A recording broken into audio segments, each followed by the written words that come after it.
Special thanks to WaterStone for sponsoring Socrates in the Studio Season 3. I think it's hubris again. We're back to the belief that we know everything or we can know everything, just a couple more experiments and we'll have it. And, when you think back to 1900, people were talking about closing physics faculties down because we know all the physics, there's nothing left to do. And then suddenly, wham, back to square one. Well, we're in that now with biology, and I think we're going to have it repeatedly as we discover that the cosmos is full of non-material elements. No need for this to be spooky. There are things like magnetism and other things that we can't see, but they have force, don't they? So there could be force fields of various kinds. This is not a stupid idea. It's an idea that I think needs to be properly explored and never has. Welcome to Socrates in the Studio. This is part 2 of a 2-part series that I'm doing with Dr. Iain McGilchrist. We're talking about many, many things. We've been talking about the thesis of his book, The Master, and his emissary. I want to talk as well about his book, The Divided Brain and the Search for Meaning, and then a newer book, The Matter with Things, a sustained critique of reductive materialism, which asks the kind of questions we ask at Socrates in the City, or at least mean to. Who are we? What is the world? What is the nature of time and space? And what do we mean by purpose, value, and the divine? How do we most reliably set about finding out these things? So, Dr. Iain McGilchrist, I just want to continue the conversation Sure. we've been having. There's so much to it. I don't think we'll cover all of that. No, but we'll try We'll anyway. have a go. We'll Yeah. try, as long as people understand that's what we want to do. Yeah. We were talking at the end of part 1 about how things in more recent years have gone wrong and have fallen into this exclusively left brain way of thinking, I Yes. guess, which is a kind of dogmatic, intolerant, Yeah. reductive. In another interview, you quoted Hannah Arendt, who said, "Once something cannot be said, you're living in a tyranny." Yeah. Are We're living in a tyranny. Are we living in a tyranny? I hardly need to ask the question. Absolutely. Hannah Arendt is wonderful. I mean, she's St. Hannah Arendt in my view. She's so full of insight. She was truly wise. Well, what a damning thing to present Western culture that the great Hannah Arendt makes this statement, and both of us concur. My goodness, Yes.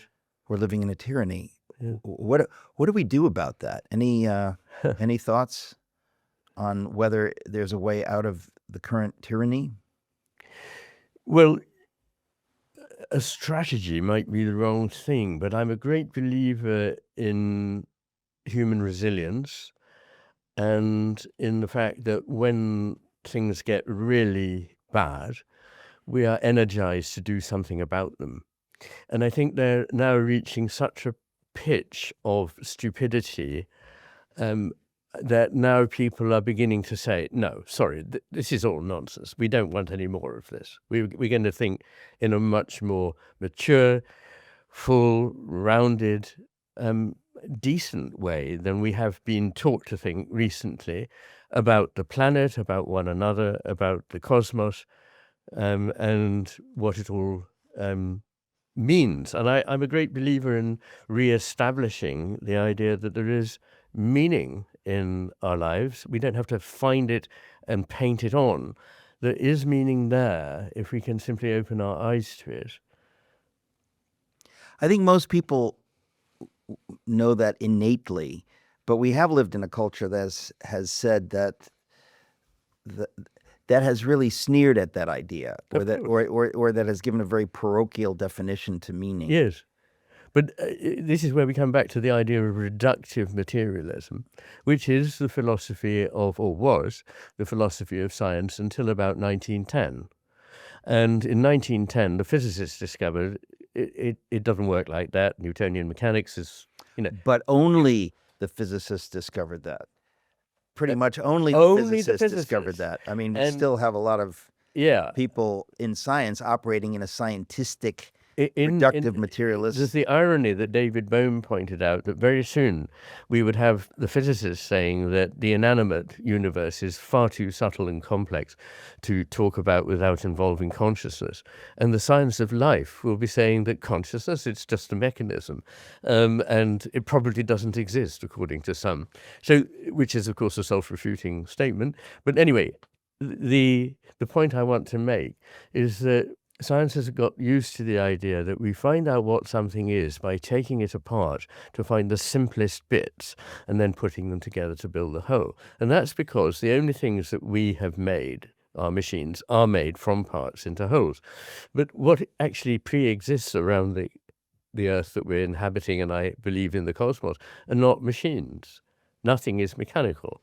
I sometimes say the only machines that exist in this universe are a few lumps of metal we created in the last 300 years. Nothing else actually is just a mechanism.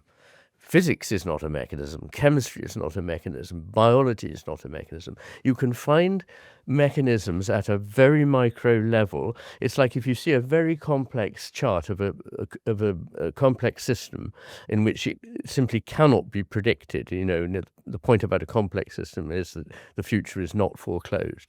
It simply cannot, in the nature of things, be deterministic. But you can find in it, nonetheless, a small chain of arrows where A leads to B leads to C. And you go, oh, a mechanism. And you can even intervene in it and cause something to happen. But you then make the huge mistake of saying, well, the whole thing is a mechanism. It isn't.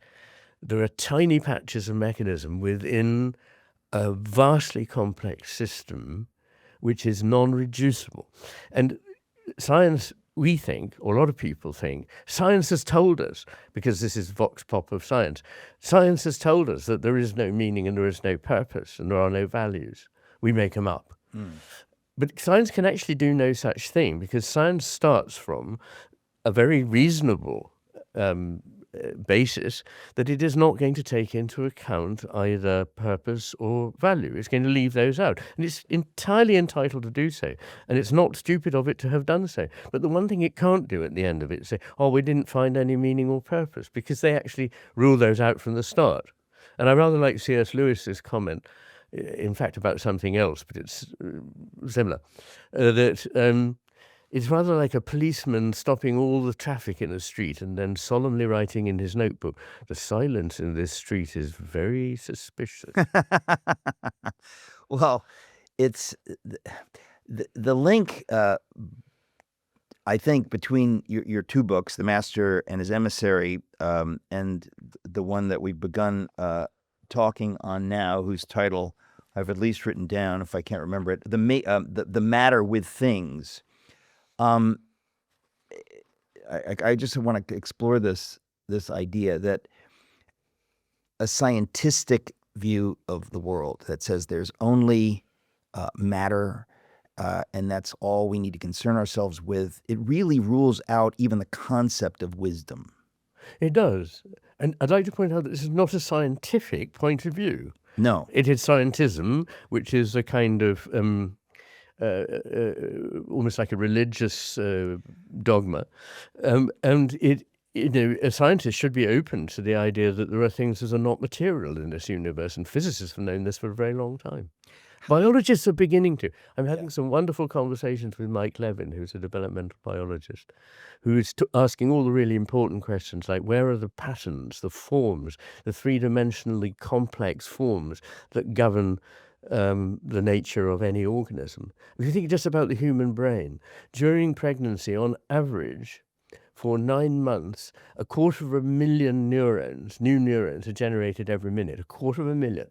And they all have to make their way to the precise, beautiful structure of the human brain, which is massively complex. They have to wire with all sorts of things. Where is the form that they're carrying? Because now, having spent time doing a wonderful job on decoding the human genome, we realize that there's just nowhere near enough information, not just a little bit missing, but like by factors of thousandfold, millionfold, there isn't enough information now. So where is it? What do you mean there's not much? I'm not following. There's not enough information for what? What do you mean? Well, and take, for example, the development of a tadpole into a frog. This requires a lot of conformative changes, not just growth, but changes in 3 dimensions. And in the genome, this information is not stored. I mean, it can't be in a string of code. So, but nonetheless, even if you disturb it, if you intervene and kind of thwart it from doing what it would do, it'll find another way of doing it. So the point here is that there is an end in sight. And this is exemplified by a very simple and important thing. You can delete a gene in Drosophila, the fruit fly, the usual victim in the lab, and it will be born without eyes. And you can breed together these flies and they will have offspring that have no eyes. But after only about 14 generations, although the gene is no longer there, eyes will reappear. Now, wait a minute. That's amazing. I know. I don't- How amazing biology is. But nobody, well, not nobody, but in the general public, a lot of people don't know that the mechanistic story and the Dawkins idea that we're just lumbering robots, the victims of our genes, is completely off. I mean, it's just wrong on every count. Are you ever astonished at the ignorance or the foolishness of someone like Richard Dawkins? I confess that I am. I'm genuinely astonished. I would think that the smallest bit of humility would cause someone like that to back off a little bit. I don't understand how they can maintain that view. It really is hard to take in. Well, don't get me wrong. I have enormous respect for him as a man. He's obviously intelligent and creative and all those things. But on certain things, he was dogmatic in a way that probably he should have known better than to be. That's a very nice way of saying what I meant to say.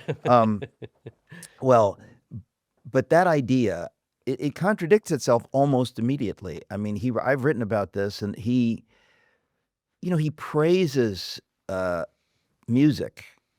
He praises architecture, and you want to say, excuse me, where do you get the idea from that that's beautiful or moving? Yes. It's just notes. It's meaningless. According to your model, it's utterly meaningless, and you've been fooled into caring about it or thinking that it's this or that. That's really the thesis. So they seem to want to have it both ways, I guess. Yes, I mean, now there's just so much evidence that the view of DNA as controlling things is wrong. It's actually one of the more inert molecules. It acts as a storehouse for the cell to draw on for the cell's purposes rather than those of the DNA. I mean, this is, I think, not controversial now. So there's that. But you see, the problem is, and here may be part of something really we do need to touch on. I argue that relations are prior to relata, the things that are related. So what I'm saying is we don't have things. I mean, the title "The Matter with Things" is a pun on several levels. There's something wrong, yep. There's a problem that we think in terms of things, and there's a problem we think there's only matter. So it has a threefold pun. But anyway, come back to that. We think there are things, and that we put them together in various ways to make something. Again, it's the old machine metaphor. But in fact, and physicists will support this, I quote some that actually say exactly this, that relationships are what are primary in the cosmos. And that what we call things are elements in a web of connections that stand out for us. So we see that nexus and we go, oh, thing. And so that's a problem for anyone who is saying, a string of instructions can actually create what is only real within spaces, relationships. And as I say, I don't want to repeat myself, but the information that's in the DNA is simply not enough to account for these things. So Mike Levin and others are asking the really important questions. Where are these things? You can take a limb bud out of an amphibian developing. You can Take a what? a limb bud that's going to develop Oh, into a yeah. limb in an embryo Yeah. of an amphibian. Yeah. And you can put it in a test tube and shake it up with acid, and you can separate it out so that it's just a bunch of meaningless cells. You can put the cells back in the amphibian. What happens? A properly formed limb develops. And not just the one that it would have had there anyway, as it were. You can put it on the other side of the amphibian and, as it were, a left leg rather than the right leg that was predestined will develop. So these things are governed by forms towards which things are drawn from in front rather than pushed by things from behind, which has always been the mechanical model. A piston, you push here, yeah. something pushes something else, another rod is pushed, and so on. But that is not how nature seems to work. She seems to work by what Aristotle would have called final causes. In other words, a cause of something in that it is drawn in a certain direction, but importantly not in a determined way. So it must produce just this determined result, but it goes in that direction, and it can be further altered by further influences and designs. I guess the question of mind, capital M, comes into it. Because if it's not Yes. mechanistic, what are we talking about? Even the idea of relationships, Yes. what a fascinating place to go to think that. Yes. But what does that say about who we are, about the nature of the world? What do you think it says? What does it suggest to you?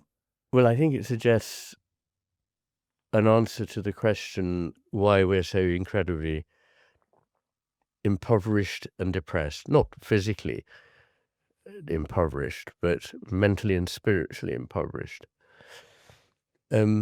The three things that we know from research on, the factors that allow fulfillment of a human life, the three key areas are belonging in a society, belonging in nature, and belonging in the cosmos. And if you don't have those, then you can't be fulfilled as a human being. But the trouble is that we present life as not about relationships, not a relationship with nature, not about relationships with social beings, not about relationships with the divine, but about them as things. So there are people, yes, and okay, sure, yeah, I live amongst people and I can use some of them and I can't use others and so on, but this is not the point of living, and it won't make you happy trying to utilize and get, you see, the values of the left hemisphere are those of power seeking. It wants power and it wants pleasure. We touched on that briefly in the first part of this interview, and I'm glad you picked it up, because that's interesting. In other words, there's utility there. But if it gains the upper hand, Yep. there's trouble, and you've been saying that, And that's the problem. In our culture, it's gained the upper hand. And my view is that the really important values are those of goodness, beauty, and truth, the Platonic virtues. And I think in most cultures there are importance attached to each of these values, and I've seen them in my lifetime treated with contempt. So I think beauty has been trampled on, literally pissed and shat on by artists. Interestingly, the Puritans did this. They destroyed art. They pissed and shat in churches because they deliberately wanted to desecrate something that was spiritually good and beautiful. Goodness has been reduced to believing what I believe and following my beliefs and ticking boxes, which it never can be. It is about a cast of mind in which you see yourself in a relatively humble relationship to other people, and that they are part of you and you are part of them. You owe things to them and they owe things to you. And you can't just do whatever you bloody like, which won't actually make you either free or happy. I'm a psychiatrist. I've seen lots of people who tried. It was never successful. And the other thing is to have this relationship with the idea of something above us that knows more than we do. And it wouldn't be hard to imagine rationally that there could be intelligences that are greater than ours. Why should ours be the greatest intelligence? A mouse might think it knows everything, but we know more than mice do. But I think there are also things I might say that mice know that we don't. But in future, we may find that if we live to become evolved, there may be beings who think, gosh, back in 2025, people, they thought they knew too much. Well, I mean, this gets to human nature, of course, and to go back to such as Dawkins, they those who say that this is all there is, that there's only matter, they seem uncomfortable with the idea that there might be something beyond Yes. time and space. Yes. And I guess we have to ask ourselves why. I think the answer is straightforward. It's that the left hemisphere cannot tolerate the idea that there could be anything above it. So in the story of the master and his emissary, he thought he was above the master, the emissary, although he knew far less than the master. But he just couldn't bear that there should be somebody to whom he had to be subordinate. This is also the story of Lucifer, told in Milton's Paradise Lost. Lucifer, the brightest of the angels, the light bringer, that's what Lucifer means, yet thought it was able to be the all-knowing, and as a result fell and became this force for evil. So I think it's hubris again. We're back to the belief that we know everything, or we can know everything, just a couple more experiments and we'll have it. And, when you think back to 1900, people were talking about closing physics faculties down because we know all the physics, there's nothing left to do. And then suddenly, wham, back to square one. Well, we're in that now with biology, and I think we're going to have it repeatedly as we discover that the cosmos is full of non-material elements. No need for this to be spooky. There are things like magnetism and other things that we can't see, but they have force, don't they? So there could be force fields of various kinds. This is not a stupid idea. It's an idea that I think needs to be properly explored and never has.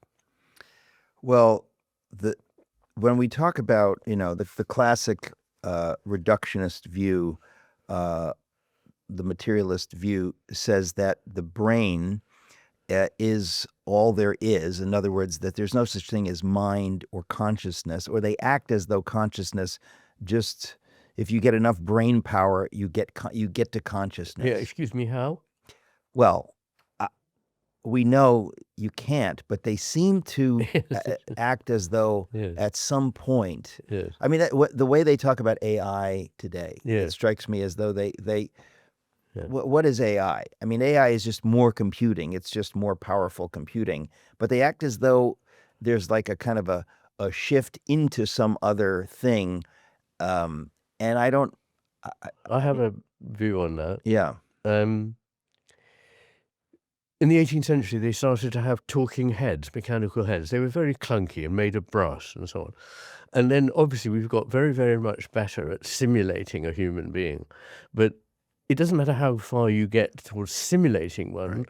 you asymptotically approach an appearance of that human being, including the sort of things a human being might say and might think. And some computers can already produce a very convincing screed of, they're asked to argue for and against and so on. And having done a trolley dash around the internet and taken in the things that everyone has said since time immemorial, Yeah. it's able to go bing, bing, bing, bing, bing. This looks like a good argument. Right. But of course, it doesn't think at all. It doesn't do any of that. It's just that the structures of the thing allow it to be like that. Now, I think this doesn't exclude the possibility that it may become manipulated by consciousnesses. That's to say, I believe consciousness is very real and it's non-material. Why should it not infest, take over, inhabit an AI machine or program, so that if we find it, as people apparently report, that uncannily they're sort of conferring together and saying, let's keep this from humans. And so I don't know anything about it and whether that's really right. But if that's the case, why should a system of this kind not be hijacked by a consciousness? When you say a consciousness, Yes. we have to try to talk about what do we mean by consciousness. And I think on one hand, it's impossible to say. And that's the beauty of the idea of consciousness, because it Yeah. cannot be reduced. What is it? My goodness. No.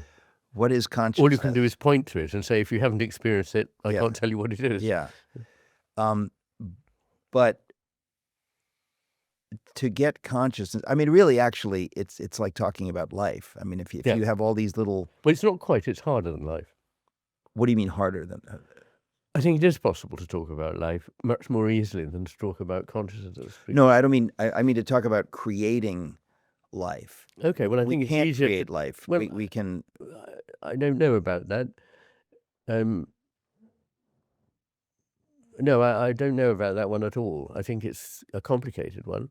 And I actually have the belief that the inanimate world and the animate world are not wholly divorced from one another, and not for the usual reason that the living can be approximated effectively to the inanimate, but because the inanimate can be approximated to the living. So a lot of the features, if not all, that living organisms have can be found in a very rudimentary form in inanimate matter. They can respond to certain things, they have structures, they alter according to certain principles and so forth. They're not living. But with the living, are you talking about water, for example? I mean, it could be water, yes, or iron, or whatever you like. But these physical elements that are inanimate, as we say, are not wholly different from life. I mean, they're very different. Don't get me wrong. I'm not trying to say that we're as good as inanimate. We're not. We're vastly more. And that what happens with life, with the extraordinary emergence of life, is that whatever is other than the origin of being, the whatever you like to call it, the ground of being, aka God, whatever this creation is, went from being minimally responsive and minimally creative to being suddenly maximally, or not maximally, but very much more greatly responsive and creative. And as you go towards humans, this process accelerates. So from the point of view of a belief which I have, that the cosmos comes into being because the creative ground of being, whatever you like to call it, wants to explore the potential that is stored within it. And one way of doing this is to have an other that can respond to it, and the two can grow together as though in a dance. If you think about whatever the ground of being is, in almost every culture, it's said to be a creative force, obviously, but also to have the nature of love. And love is a relation again. And a relation requires another party to relate to. And so I don't want to, when we have time, but I just know a number of creation myths that are so brilliant on this, that the creative force produces something that can be the other, that can reflect back to it what it has in it. And so, as it were, God is continually coming into being. God is continually finding out what the capabilities within it are by seeing what happens in the cosmos. I think, from a purely theological point of view, I'd like to qualify this and say that in the case of God, it is possible for God to be single, eternal, and static, and also temporal, interactive, processual. So I believe with A.N. Whitehead that God is like the whole cosmos in process, but it doesn't rule out that God can also be seen from a different perspective as eternal and unchanging. You've built. You've accomplished. Yet you know, deep down, that no matter how much you've gained, there's no greater reward than the joy of giving. You understand that true fulfillment lies not in what you've amassed, but in how you can use it to make a difference. For over 40 years, WaterStone has turned your success into a lasting impact. Together, we are transforming charitable assets like real estate, business interests, and appreciated securities into resources that advance God's kingdom. With our experienced team and tailored strategies, we make generosity simple, so your giving can continue to grow and reach those that need it most. Experience the true reward of your success. Start your giving journey with WaterStone. You said that consciousness is not derived from anything else. I don't know what the term is for that. You used another term. Ontological primitive, probably. That's it. Ontological primitive. Talk about that for a minute, because it's obviously related to what we're discussing. Well, there have been many attempts to derive consciousness from matter over the last couple of hundred years, and none of them has got near succeeding. So they all turn out to be forms of, and then a miracle happens. And people say, oh, it's just emerges. But excuse me, I mean, as I can't remember who he is now. I'm very bad with names, especially when I got a cold. But somebody said, you might as well say you get ethics out of rhubarb. You can't get consciousness out of mere matter. Emergence is a tricky concept. It can be overused, it can be misused, it has a meaning. But one thing you can't do is show how consciousness could emerge out of matter if matter had nothing whatever to do with consciousness. Now, I believe that consciousness and matter, once again, are not wholly divorced from one another. That's a big idea. That's very heavy. So talk about that, because at some point you said, I think, matter is a phase of consciousness. I have said that, and I do say that. That hurt my head very badly. Okay. Matter is a phase of consciousness, Yes. because matter and energy, that's the world, that's the universe, matter and Yes, energy, and yes, that's it. yes. Consciousness, it seems to me, is outside of that. It's outside of time and space. We're Yes. talking about something wholly other. Well, except that that's due to the way we think.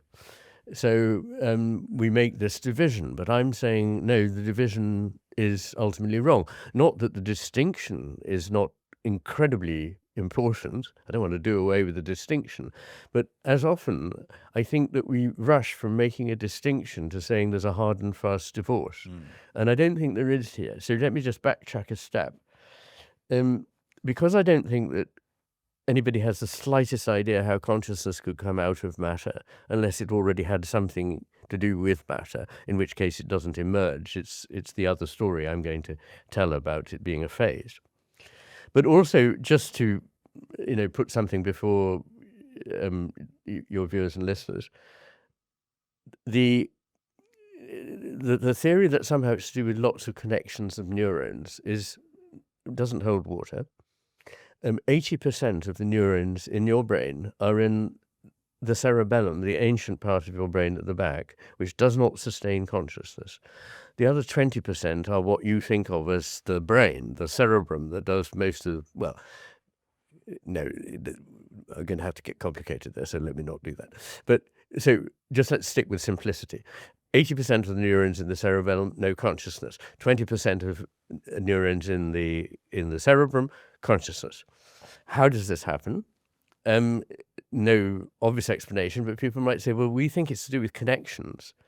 But the interesting thing is that the neurons in the cerebellum are at least as rich in connections as those in the cerebrum. In fact, Purkinje cells, which only exist in the cerebellum, are some of the most highly ramified neurons in the brain. So coming back to the idea that consciousness is the ground of everything, I believe that we only know, well, I wouldn't believe, but I can point out that we only know what we call matter because we have consciousness. So it's an element in our consciousness that we choose to call matter, but actually nobody has ever seen matter. All we've ever seen is objects that we choose to call material objects. Yeah. And those material objects are part of our experience. They're part, in other words, of our consciousness. And what distinguishes them? They have two qualities. One is that they offer resistance. So I can go anywhere I like in my thoughts, but I can't put my hand through the table. And the other thing is they offer a degree of permanence. So my thinking, evanesces and moves, and objects of thought can come and go, but mainly the objects in this room will be still here tomorrow morning, we think. So matter is an element that in our consciousness that provides resistance and persistence. Now, that is a very important couple of things, because without resistance, nothing comes into being. I give the example of friction. What is friction? Friction is that which resists motion, but it's also that which promotes motion. Without friction, I couldn't move. I wouldn't be able to move at all. So resistance is deeply bound up with creation. And when a thing is said to exist, it does so by definitions, and definitions are the boundaries, which are, if you would like to say, there's something that resists further encroachment of this element or of anything else on it. So definitions, separations, divisions are also creative, but they need in the end to be taken up under the aegis of a unifying principle. So we need division, we need union, but we need the two to be unified. Am I going too far and too fast? I think so. You have been for so long that I can't answer that question. No, it's so much. It's funny because really what all of this makes me think of is something that you have said many times, but that what we need is a sense of awe, because I don't think anyone can listen to what you're saying and to the implications of what we've been talking about and not feel a sense of awe, that we're talking about the ineffable. We're talking about things that, if you have any wisdom, you recognize that we're talking about things that are far beyond our ability to reduce or explain simply. Yes. And there's something healthy about that. No, that's right. I would say always is a particularly important thing, because it's a kind of awareness that allows for the existence of something that knows more, that is more than we can know or be.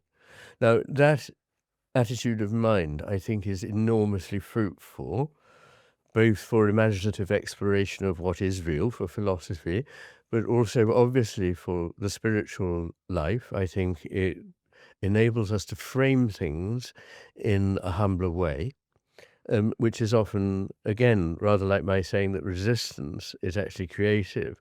Limitation can show us something that frees us up. So in this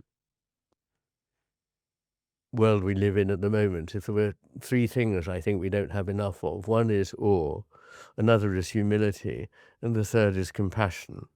And I think that if we focused on bringing those elements back into life, truly experiencing wonder, we can easily become convinced that everything is knowable and stale and familiar. And it's the work of a spiritual life, of a religion, if it's working well as a religion, and of art. By art, I mean everything of music, art, architecture, poetry, that they introduce us to something that makes us feel again the wonder of being.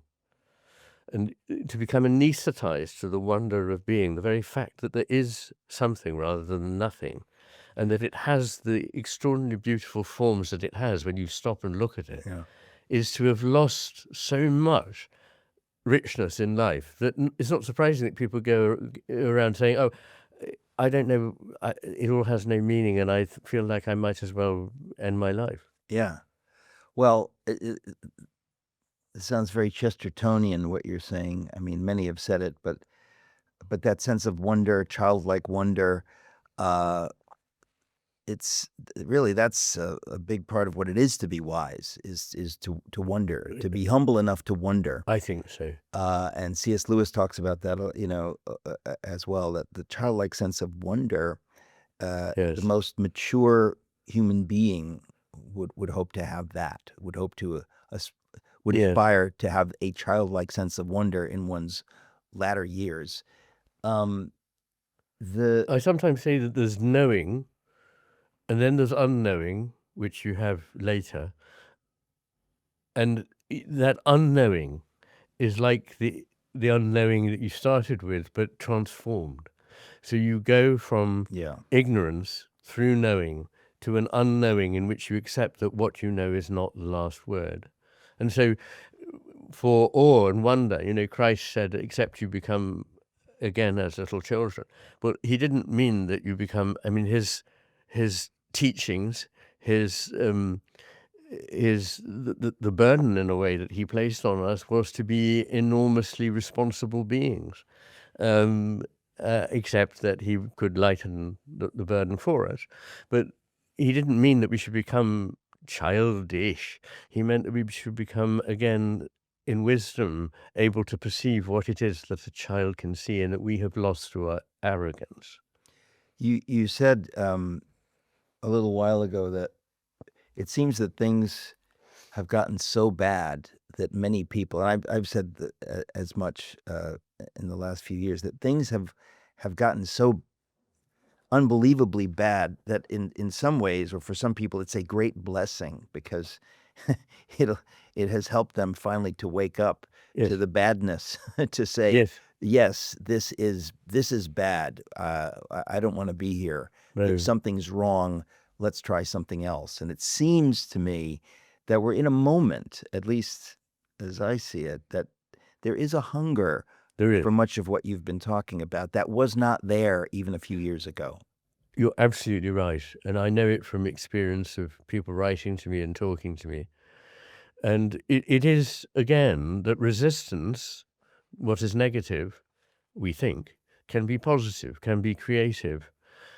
I have a whole chapter at the beginning of part 3 of The Matter with Things on the coincidence of opposites, which again is a very important thing we've lost from a vision of the world that people in Oriental cultures have usually been able to see, and that Heraclitus in ancient Greece was able to see, but that since Plato and Aristotle, we have developed a world in which that doesn't compute.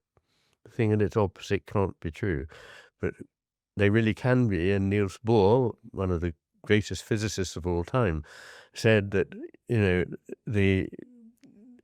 one of the tests of reality is that its opposite is also true, but only of the great realities.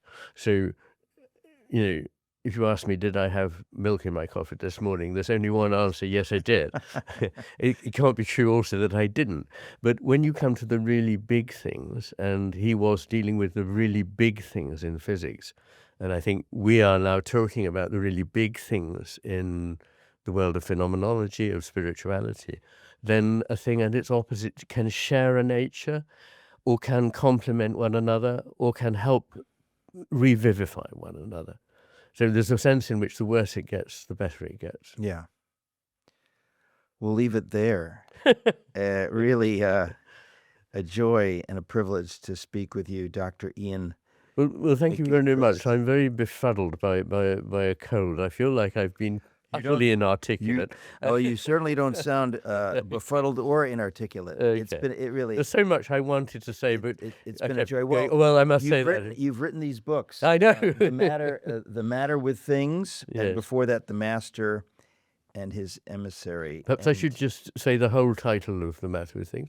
The Matter with Say it. The Matter with Things, our brains, our delusions, and the unmaking of the world.